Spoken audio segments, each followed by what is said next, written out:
After discussing what Presidential Decree number 27 is all about, now let's talk about its flaws or weaknesses.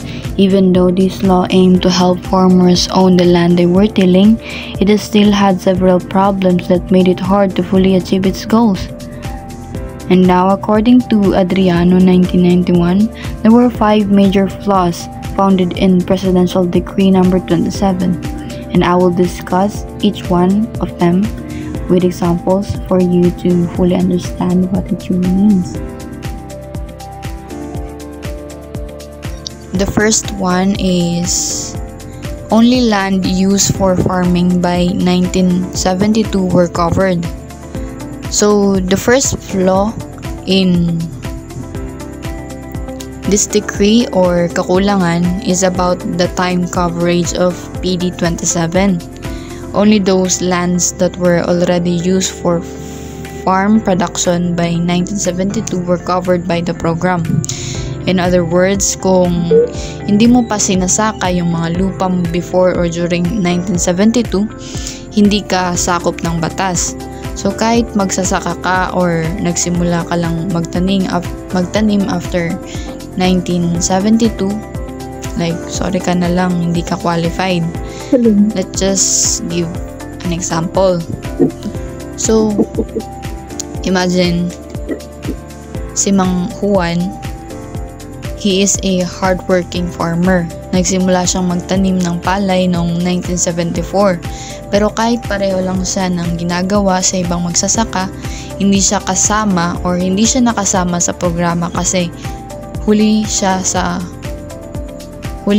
ng kaunti. Like, hindi siya sakop sa batas kasi nagtanim siya ng palay noong 1974 at yung decree na yun ay for only sa year ng 1972. So parang unfair, diba? Kasi yung mga bagong farmers na gusto rin na sanang makinabang, hindi na nasama dahil sa date limitation. Yun yung isang kakulangan ng Decree number 27. In short, limited lang yung scope ng Presidential Decree number 27 dahil cut-off year na ang 1972. So, kung nagets na ang unang kakulangan or the first flaw, dito naman tayo sa pangalawa. Now, the second flaw, yung tinatawag na retention selling. Ang ibig sabihin nito, kahit ipinamimigay na ang mga lupa, pinayagan pa rin ng mga may-ari ng lupa na magpanatili ng hanggang 7 hectares para sa kanila. At kung titingnan natin sa ibang bansa, masyado na itong mataas. Like for example sa Taiwan, 3 hectares lang ang pwede, at sa Japan, minsan wala pang natitira para sa mga absentee landlords. May-ari ka ng 30 hectares, pwede mo pa rin magpanatili ang 7 hectares sa'yo. Parang malilit lang ang bawas. So, diba? Kaya, hindi pa rin gaanong nabasa kamay ng mga magsasaka or ng mga tenant ang lupa. So, even if meron ng reform about this, the inequality still existed. So, the third flaw is kinda connected to the second one. In PD 27, also allowed absentee landlords to retain land, meaning kahit hindi sila nakatira o nagtatrabaho sa lupa, pwede pa rin silang magpanatili ng 7 hectares. So now, think about it. The whole point of the land reform is to give land to those who actually work on it, right? Pero dito, kahit yung mga may-ari na nasa syudad, nakaupo lang at di naman nagbubungkal, pwede pa rin silang mag-keep ng lupa. For example, si Pedro, isa siyang mayaman na negosyante sa Maynila. Meron siyang 20 hectares na palayan sa probinsya, pero hindi naman siya nagsasaka. So under in Presidential Decree number 27, pwede pa rin niyang mapanatili ang 7 hectares. Compare natin sa Japan at sa South Korea. Doon, kapag absentee landlord ka, zero retention. Wala kang pwedeng itira sa'yo. Kaya sa atin, parang medyo pabor pa rin sa mga mayayaman ng batas kahit gusto nitong tumulong sa mga mahihirap.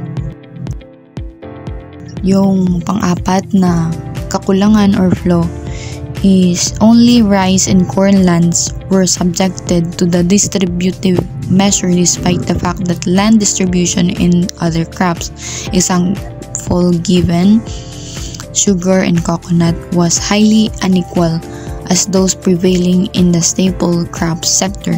This severely limited scope or coverage of the program.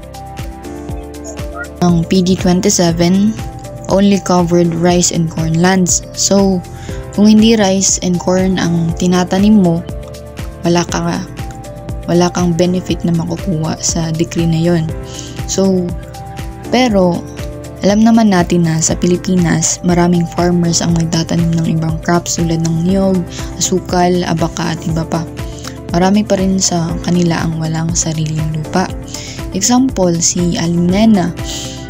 Isa siyang coconut farmer sa Quezon Province, wala siyang sariling lupa pero matagal na siyang nagtatrabaho sa niyugan. Unfortunately, hindi siya sakop ng PD27 kasi niyog ang tinanim niya, hindi palay o mais. So, imagine mo lang kung ilang magsasaka sa buong bansa ang hindi nakinabang dahil sa ganitong restriction. That's why we say the law had a very limited scope. It helped only some farmers, so hindi lahat.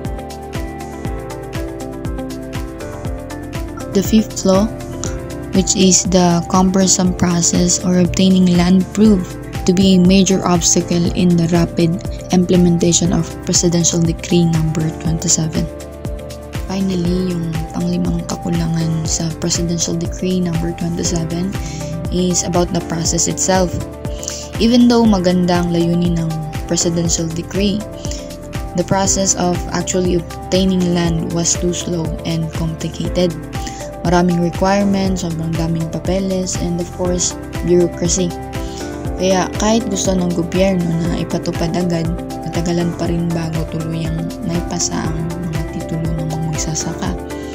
So, example, isang tenant farmer, matagal nang nagsasaka sa lupa ng kanyang amo pero inabot siya ng halos 10 years bago niya nakuha ang titulo. So by this presentation, we can conclude that the Presidential Decree number 27 about the emancipation of tenant was an important step in improving the lives of farmers in the Philippines. It gave tenant farmers the chance to own the rice and corn lands they worked on. The goal was to promote fairness, increase farm production, and reduce poverty in rural areas.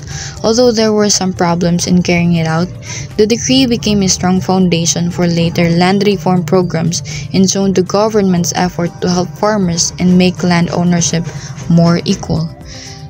And that's all. Thank you for listening.